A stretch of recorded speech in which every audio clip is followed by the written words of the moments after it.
The alarm bells rang loud through the bridge of the U.S. Liberty.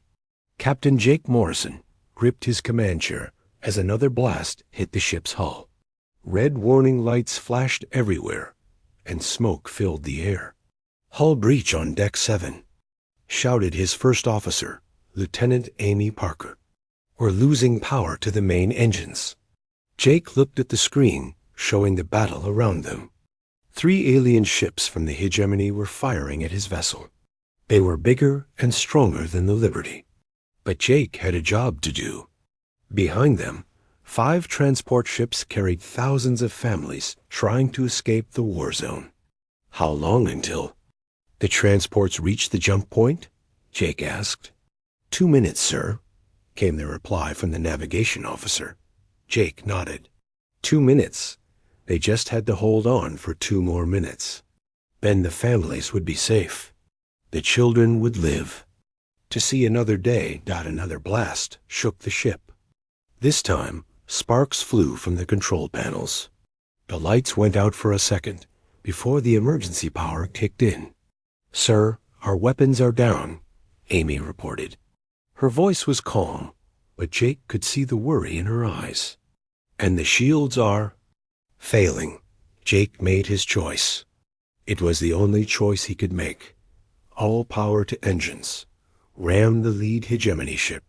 "Maybe we can buy the transports more time." The crew looked at him with understanding. They all knew what this meant. They would not survive this battle, but the families behind them would have a chance. "It's been an honor serving with you all," Jake said quietly.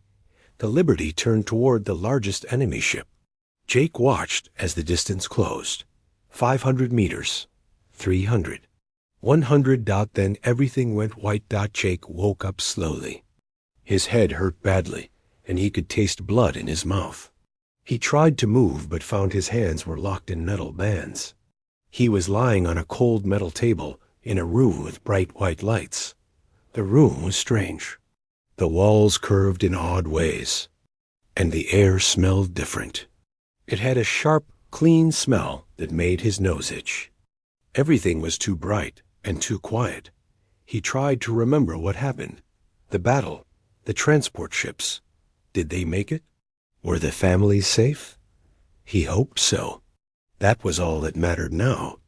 A door opened with a soft hiss.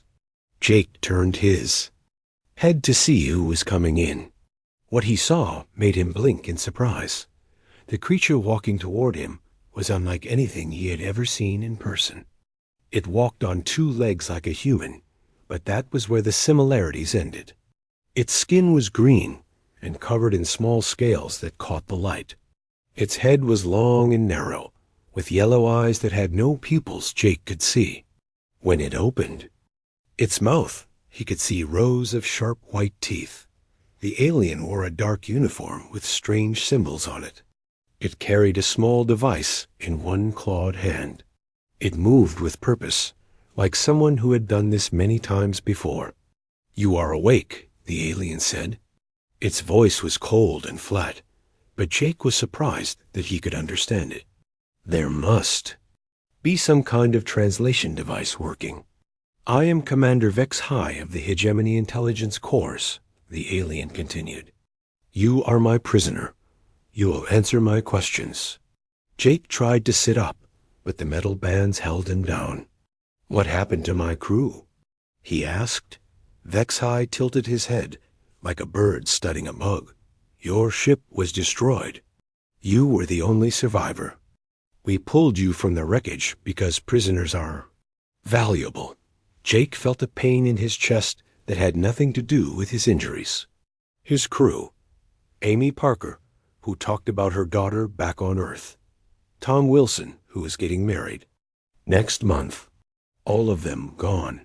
But then he thought of something else. The transport ships. Did they escape? Vex High's eyes narrowed. "Why do you care about them?"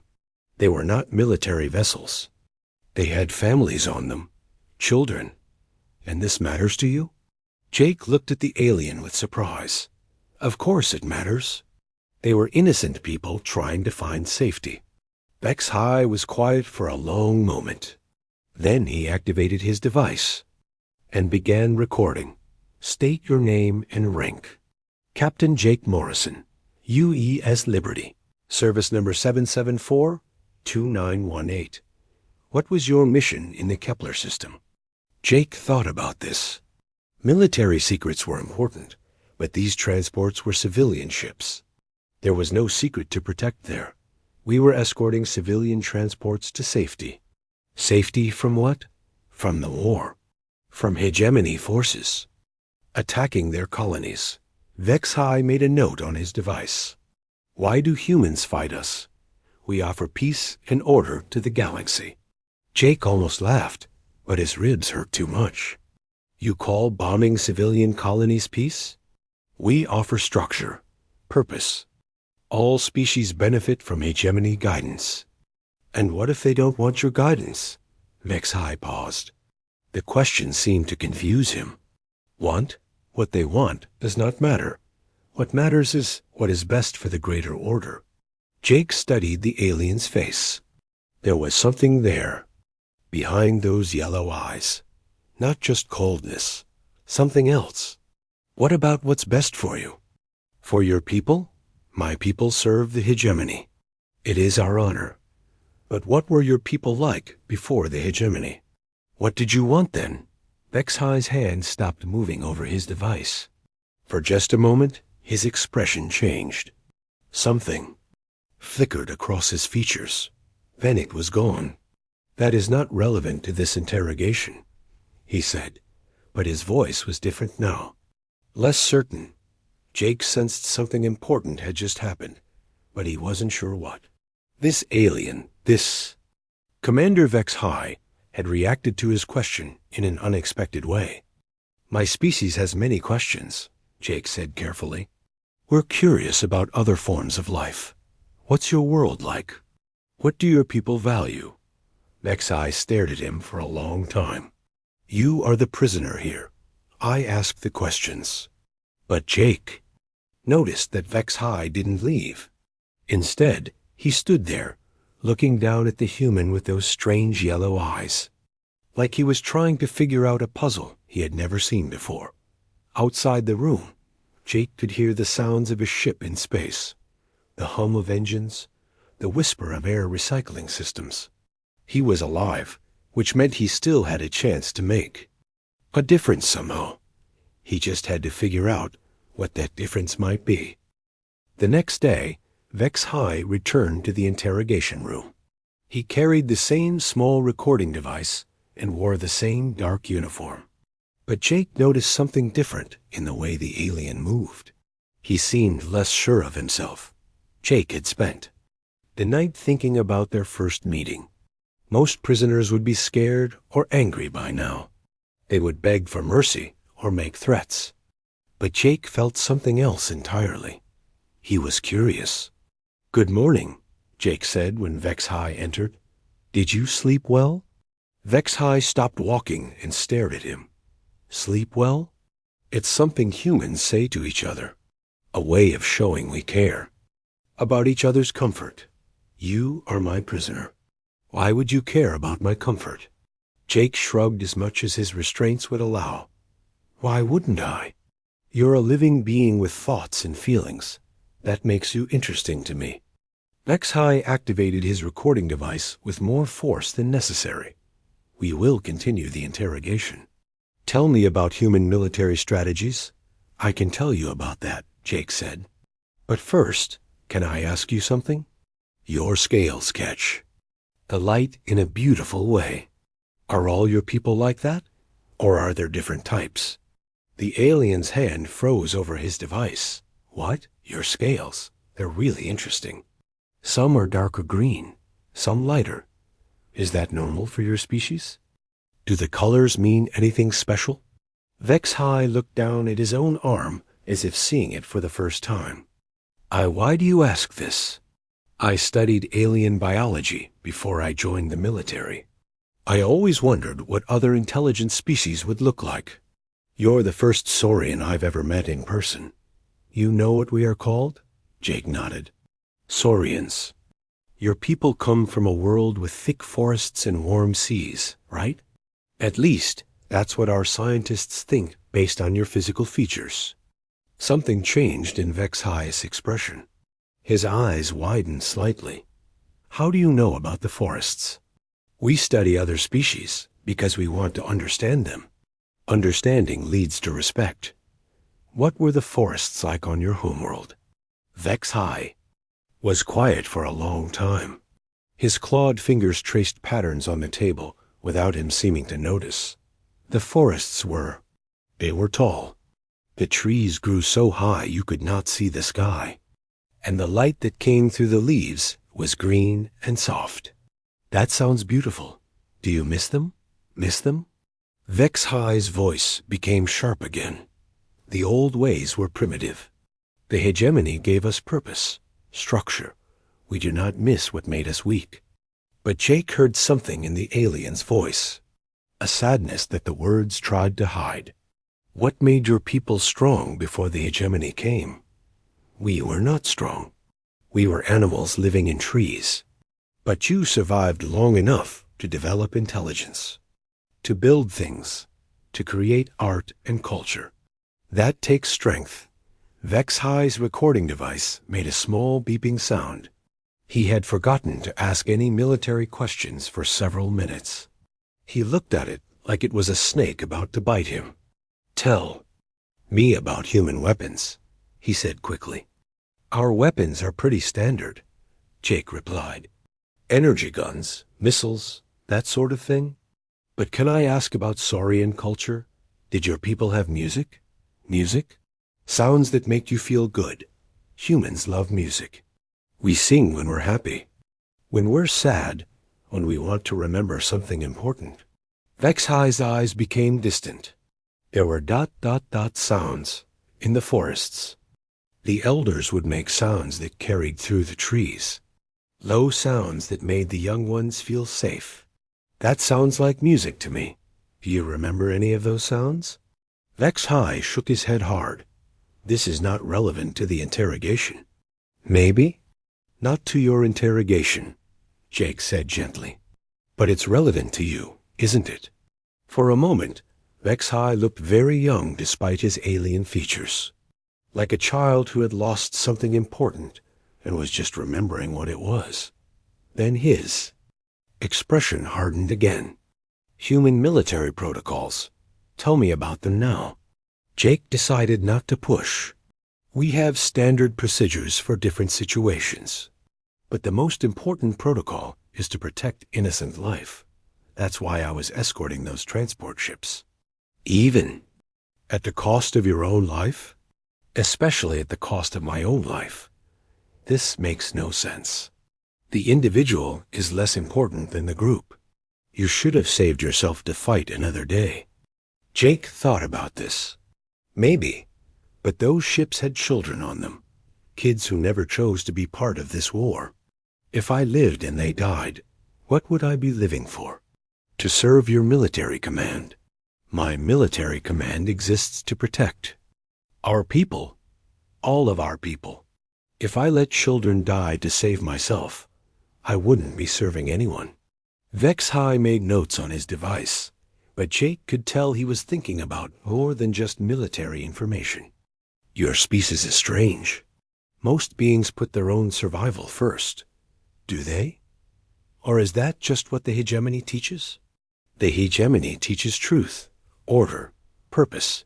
What if your people had a different purpose before? What if they had their own truth? Vex High's claws made small scratching sounds on the metal table. The old ways led nowhere. We lived in trees and made sounds and accomplished nothing. But you were free, weren't you? The word hung in the air between them like something dangerous. Vex High stared at Jake for a long time. Free to do what? To waste our lives in meaningless activities? Free to choose what had meaning for you. Choice is chaos. Jake smiled a little. Choice is what makes life worth living. When you made those sounds in the forest, the ones that made the young ones feel safe, did someone order you to do it? No. We just did it. Because you chose. 2.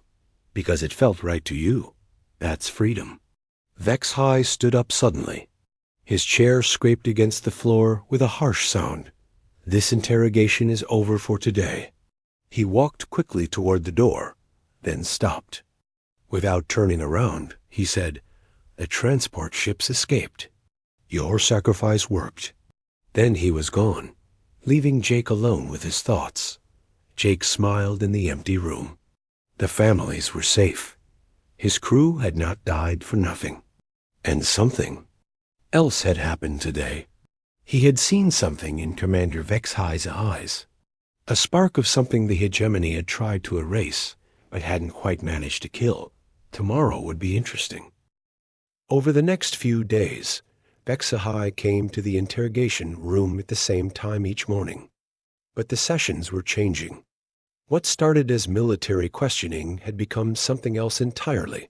My grandmother used to tell stories, Vex High said during their 4th meeting. He had not meant to say it. The words just came out while Jake was describing human fairy tales. Jake looked up with interest. What kind of stories? Vexa's claws drummed nervously on the table. Old stories. About the time before. She said the trees could talk to those who knew how to listen. Do you think that was true? The hegemony says such beliefs are primitive nonsense, but what do you think? Vexa High was quiet for a long moment. I remember being very young. My grandmother took me deep into the forest preserve before it was torn down. She put her hand on a great tree and closed her eyes. She stood there for a long time, not moving. When she opened her eyes, she was crying. Why was she crying? She said the tree was sad. It knew the forests would soon be gone. Jake leaned forward as much as his restraints allowed. And then what happened? The next season, the hegemony came with their machines. They cut down all the trees to build a factory complex. My grandmother never spoke of the old ways again, but she taught you something important before that happened. What do you mean? She showed you that your people had a connection to the natural world. That's not primitive. That's beautiful. Vexa's yellow eyes met Jake's. You really believe that? I do. On Earth, we have many different cultures. Some of our people also believe they can communicate with nature. We don't call them primitive. We call them wise. The hegemony brought us medicine, technology, cities. Those are good things, Jake agreed. But did they have to take away your forests to give you those things? Did they have to make you forget your grandmother's stories? Vexa High did not answer, but Jake could see him thinking. The next day, something unexpected happened. When Vexa High entered the interrogation room, he was not alone. Behind him walked two other aliens. One was smaller than Vexa High with fur instead of scales. Her fur was orange and black striped, and she moved with the grace of a cat. Her ears were pointed and moved independently, always listening. Jake guessed she was a Falliran. The other alien was completely different. He looked like a giant insect walking upright. His skin was hard and shiny like armor, and he had 4 arms instead of 2. Complex eyes made up of thousands of tiny parts reflected the room's light. This had to be a Vespid. These are Lieutenant Zara and Technician Corps, Vexa High explained. They assist with prisoner evaluation, but Jake noticed something. Both aliens looked nervous. They kept glancing at each other and at Vexa High like they were sharing a secret. Hello, Jake said to them. It's nice to meet you. Zara's ears twitched in surprise. Corps' 4 hands moved in what might have been confusion. You greet us like equals, Zara said. Her voice was soft, almost musical. Prisoners do not usually do this. Why not? You're people, just like me. We may look different, but we all think. And feel, Core's complex eyes focused on Jake. You speak of feeling. The hegemony teaches that excessive emotion is weakness. What do you think? Jake asked. Core's mandibles clicked together. I think sometimes. About things from before what? Before the hegemony came to our world. We lived in great hives, but not like the hegemony ships. Our hives were cooperative. We chose our work based on what we were good at, what we enjoyed. Vexahai looked surprised. I did not know you remembered the old ways, Core. I try not to remember. It makes work difficult when you remember choosing your own path. Zara's tail moved restlessly behind her. My people were hunters. We lived in small groups, following the seasons. We had songs for every part of life. Songs for the hunt, songs for the young ones, songs for saying goodbye to the old ones who died. Do you still remember any of the songs? Jake asked. Zara looked around nervously. It is forbidden to sing the old songs, but do you remember them? Her ears drooped. Sometimes I dream of them. I wake up humming melodies I should not know. Jake smiled gently. That sounds like your true self trying to remind you who you are. The hegemony gave us purpose, Vexahai said, but his voice lacked conviction. We serve the greater good. Whose greater good? Jake asked. Did anyone ask your people what they thought was good for them? The three aliens exchanged glances. It was Core who spoke first. No one asked. The hegemony ships came to our world and said we would be elevated, made better. Those who refused were convinced. Convinced how? Their cities were destroyed, Zara said quietly. As examples, Jake felt anger rise in his chest, but he kept his voice calm. So you were given a choice, join or die. The hegemony calls it integration. Vexahai said, what would you call it? Vexahai was silent for a long time. Then, so quietly, Jake almost missed it. He said, conquest. The word hung in the air like smoke. Jake could see all three aliens struggling with thoughts they had probably never voiced before on Earth. Jake said, carefully, we had leaders who did similar things, who said they knew what was best for everyone and forced their ideas on others. We call them tyrants. The hegemony brings order to chaos, Core said, but he sounded like he was repeating a lesson rather than expressing a belief. Was your world chaos before they came? Core's mandibles moved in what Jake was learning to recognize as deep thought. No, it was different. We had disagreements sometimes, but we solved them by talking, by finding ways for everyone to get what they needed. That sounds like wisdom, not chaos. Zara suddenly stood up. We should not be talking about this. If the captain finds out, what would happen? Jake asked. The three aliens looked at each other with fear in their eyes. Reconditioning, Vexahai said. They would adjust our thinking to remove these doubts. You mean they would change who you are? They would make us better servants? Jake looked at each of them in turn. Is that what you want to be? Servants? Or do you want to be yourselves? None of them answered, but Jake could see the question burning in their eyes. For the first time in who knew how long, they were thinking about choice, about freedom, about who they really were beneath the hegemony's programming. The session ended early that day. But as they left, Jake heard something that made his heart race with hope.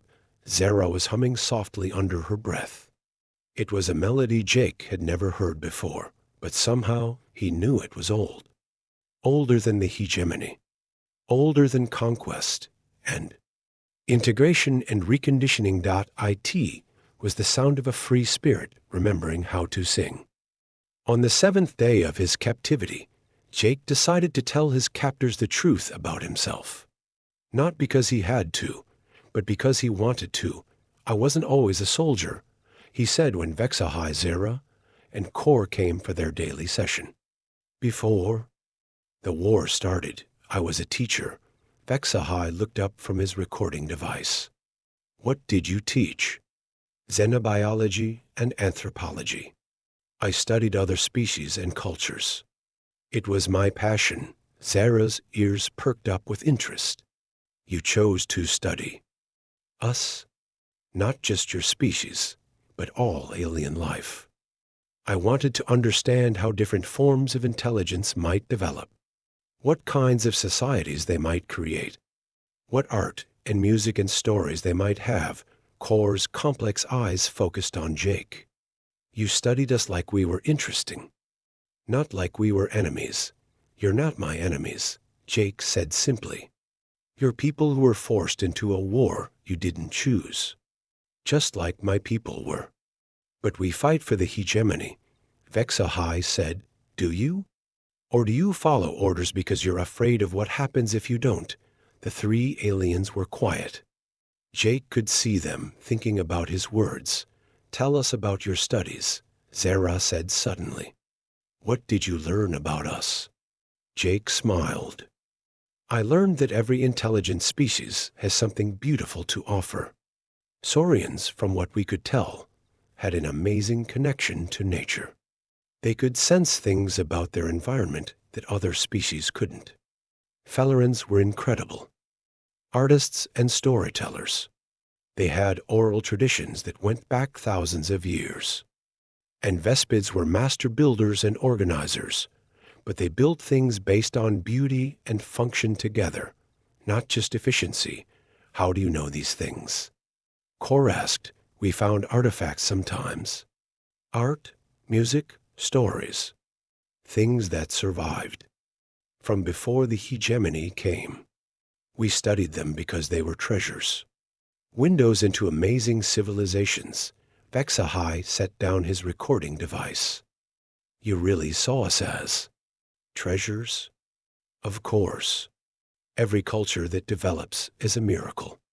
Think about it. On billions of worlds, only a few develop intelligent life.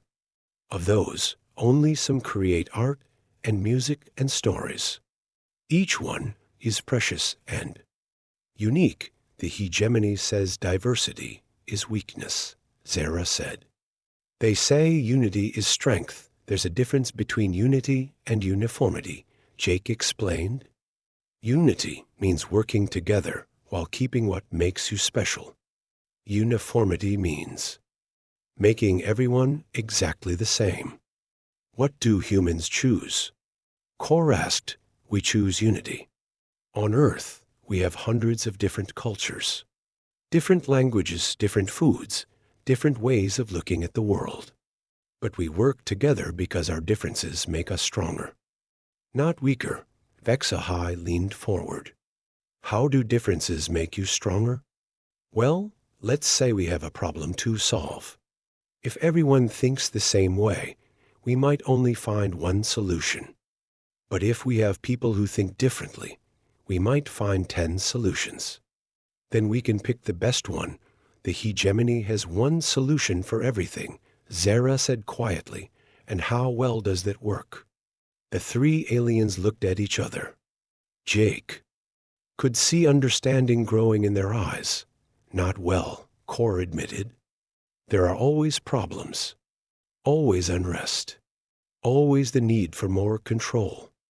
Maybe that's because you can't solve every problem the same way, Jake suggested. Maybe you need different approaches for different situations. Vexahai was quiet for a long time. Then he said, Jake, can I ask you something personal? Of course. Why did you really protect those transport ships? The truth. Jake thought about how to explain. Those ships weren't just carrying people. They were carrying everything those people valued. Family photos, children's toys, books, music, art. The things that made them who they were, objects. Kor said, no memories. Identity. Culture. If I let those ships be destroyed, I wouldn't just be letting people die. I'd be letting entire worlds of knowledge and beauty disappear forever. Zara's tail curled around her feet. You died for their culture. I was willing to die for it. Because once something like that is gone, it's gone forever. You can't get it back. Vexa's voice was very quiet when he spoke. Like our forests, like your forests. Like Zara's songs. Like Kor's cooperative hives. But we're still alive, Zara said. We remember some things, then it's not too late. The room fell silent. Jake could almost hear the three aliens' minds. Working, processing ideas that had been forbidden for so long. Finally, Vexahai spoke. There's something I need to tell you. About the ship. About what's really happening here. Jake waited. This ship, the Sovereign's will. It's not just an interrogation. Vessel. It's a mobile base for hegemony expansion. We're heading to the Centauri system to begin the integration of 3 new worlds. Integration, Jake repeated. You mean conquest, yes. 3 worlds with their own species, their own cultures. In 6 months, they'll be just like us. Servants of the hegemony. Jake felt sick. How many people live on those worlds? Billions, Kor said. They don't even know we're coming. Unless someone warns them, Zara added softly. The 3 aliens stared at Jake, and Jake stared back. He could see the question in their eyes, the one they were afraid to ask out loud. You're thinking about defecting, Jake said. Vexahai nodded. Slowly. The thought has occurred to us. What's stopping you? Fear, Zara admitted. We don't know how to be anything but what we are now, and we don't know if we can trust each other, Kor added. Or if we can trust you. Jake looked at each of them in turn. I can't make that choice for you. But I can tell you this. Being free is scary. Making your own decisions is hard. But it's the only way to really live. What if we fail? Vexahai asked, what if you succeed? They sat in silence for several minutes. Jake could see the struggle playing out on their alien faces. Fear warring with hope. Conditioning fighting against natural instinct. Finally, Vexahai stood up. We need time. To think, of course. As they reached the door, Zara turned back. Jake, those artifacts you studied, the ones from our worlds, do you remember them? Some of them. Could you tell us about them? Help us remember who we used to be. Jake smiled. I'd be honored too. After they left, Jake lay back on his metal table and stared at the ceiling. 3 alien beings were questioning everything they'd been taught about themselves and their place in the universe. And somehow, that felt like the most important victory of his entire life. The war was about to take a very different turn. On the 10th day, everything changed. Admiral Thorne, the ship's captain, stormed into the interrogation room without warning. He was huge, even for an Ursidan. His brown fur was streaked with gray, and his small dark eyes held no kindness. Behind him walked 2 guards carrying energy weapons. Commander Vexahai Thorne growled. His voice was deep and threatening. Explain to me why this prisoner is still alive after 10 days. Vexahai straightened in his chair. Jake could see fear in the Saurian's yellow eyes.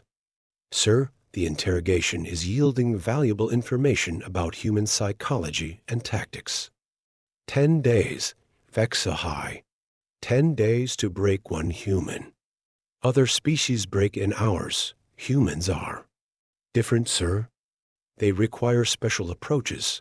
Thorne walked over to Jake and stared down at him. Jake met his gaze without flinching. You've been filling my crew's heads with nonsense, Thorne said to Jake. Stories about the old days.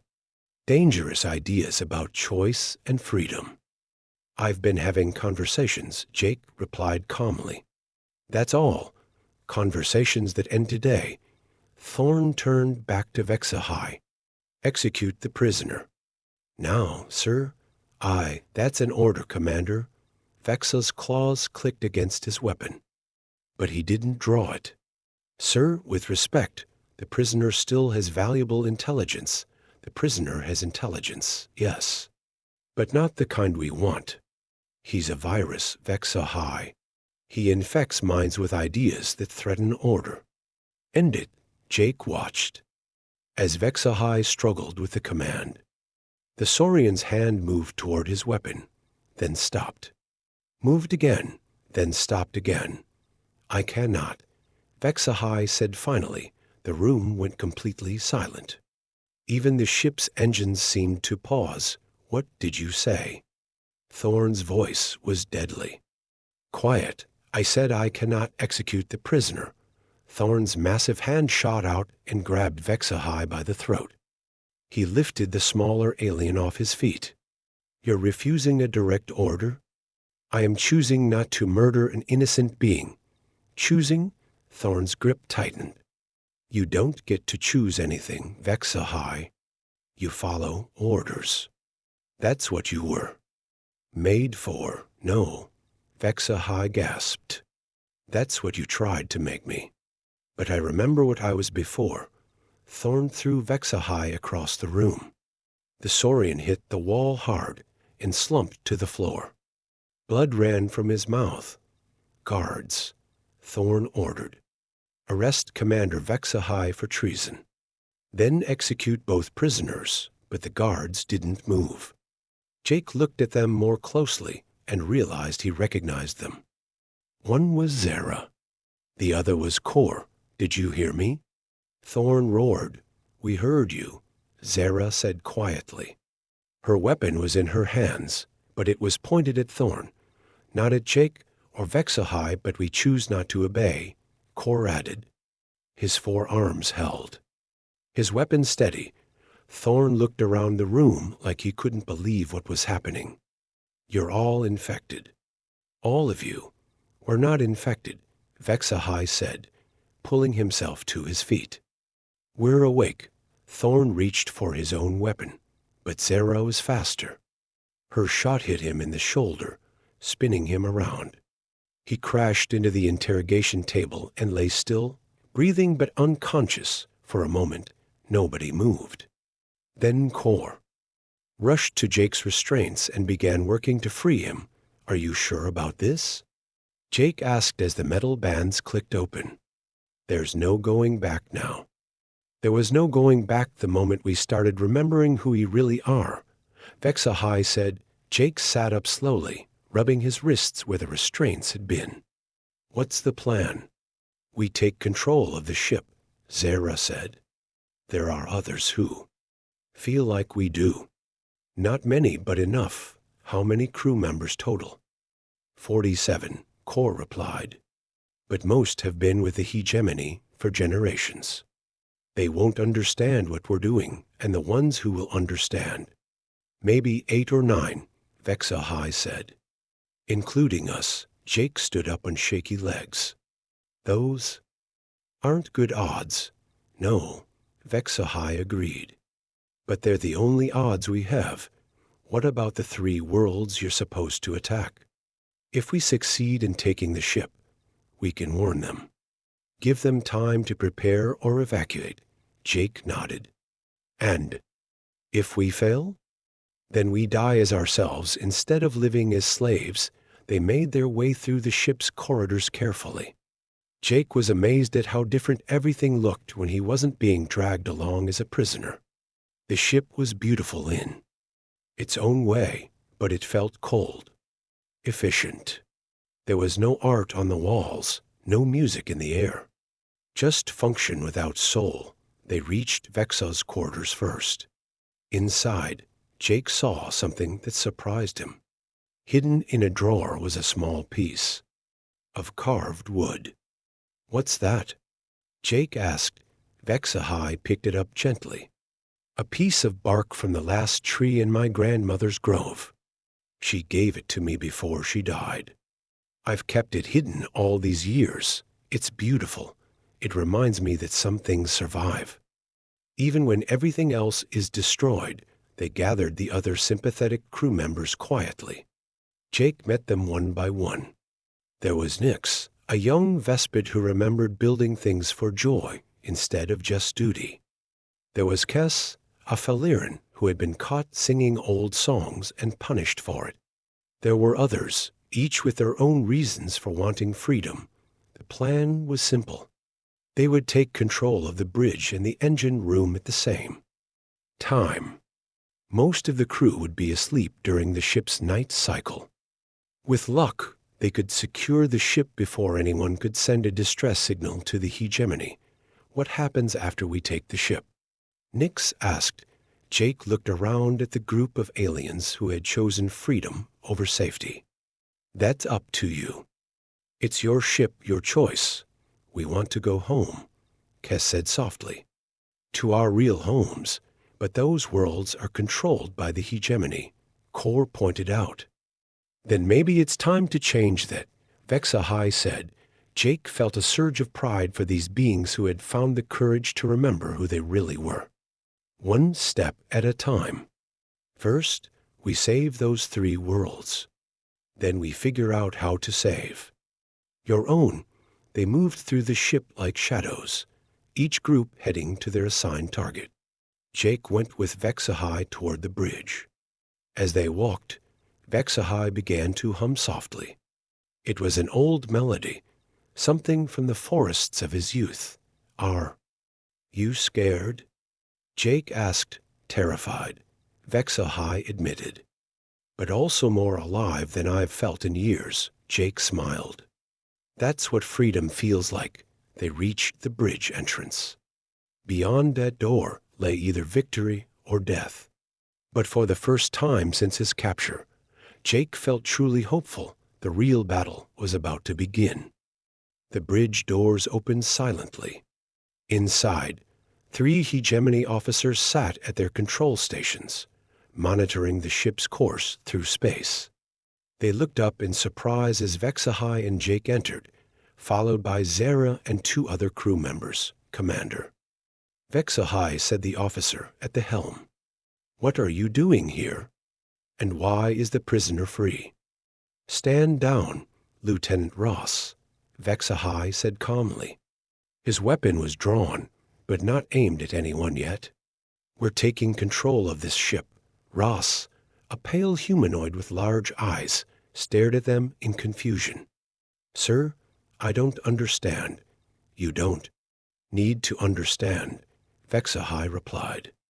You just need to step away from your station. The other 2 officers reached for their weapons, but Zara was faster. Don't, she said firmly.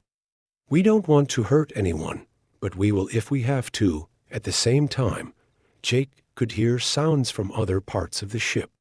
Footsteps running in corridors. Voices calling out an alarm. The other teams were making their moves too. Engine room secured, came Kor's voice over the communication system. No resistance. Weapons bay secure, reported Nix. Jake felt a moment of relief. The plan was working. You're all insane, Ross said, backing away from his station. The hegemony will hunt you down for this, maybe, Vexahai said. But that's a problem for tomorrow. Today, we choose freedom. Jake moved to the communication console. Can you open a channel to the 3 worlds in the Centauri system? Yes, Zara said, working at the controls. Channel open. Jake took a deep breath. This was it. The moment that would change everything. Attention, Centauri colonies, he said. Into the microphone. This is Captain Jake Morrison of the Terran Federation. You are in immediate danger. A hegemony fleet is heading to your worlds for forced integration. You have approximately 6 months to prepare defenses or evacuate. This is not a joke. This is not a drill. Save your people. He repeated the message 3 times, then nodded. To Zara to close the channel. It's done, he said. They've been warned. The hegemony will know we sent that message, Russ said. They'll come for us. Let them come, Vexahai replied. We'll be ready over the next hour. They secured the entire ship. Most of the crew surrendered without fighting once they realized how many had joined the rebellion. Admiral Thorne and his loyal officers were locked in holding cells. Unharmed but unable to interfere, Jake stood on the bridge, looking out at the stars through the main view screen. It was beautiful out there. Endless space filled with worlds and possibilities. What now? Zara asked, joining him at the window. Now we contact the Terran Federation, Jake said. We offer them the ship and its intelligence in exchange for asylum, and after that, Jake smiled. After that, you decide. It's your life now. Your choice. Vexahai approached them, holding his small piece of carved bark. Jake, we've been talking. The others and me. We don't want to just hide somewhere safe. What do you want? We want to go back to our home worlds. We want to help our people remember who they really are. Jake turned to face him. That's going to be dangerous. The hegemony won't give up their control easily. We know. But we also know something they don't. What's that?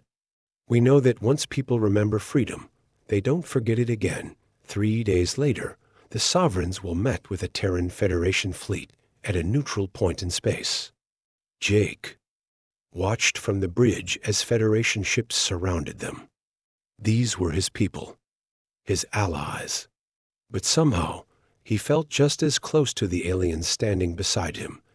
Admiral Lisa Hayes came aboard to negotiate. She was a small woman with gray hair and sharp eyes that missed nothing. Jake had served under her years ago and respected her greatly. Captain Morrison, she said when she saw him. We thought you were dead. I was, in a way, Jake replied. But I got better. Admiral Hayes looked around at the mixed group of humans and aliens on the bridge. This is highly unusual. These people risked everything to save 3 worlds, Jake said. They deserve our respect and our help. And what do they want in return? Vexahai stepped forward. We want ships, Admiral. Small ones. Fast ones. We want to return to our home worlds and share what we've learned. You want to start a revolution. We want to offer our people a choice. Admiral Hayes was quiet for a long moment. Then she smiled.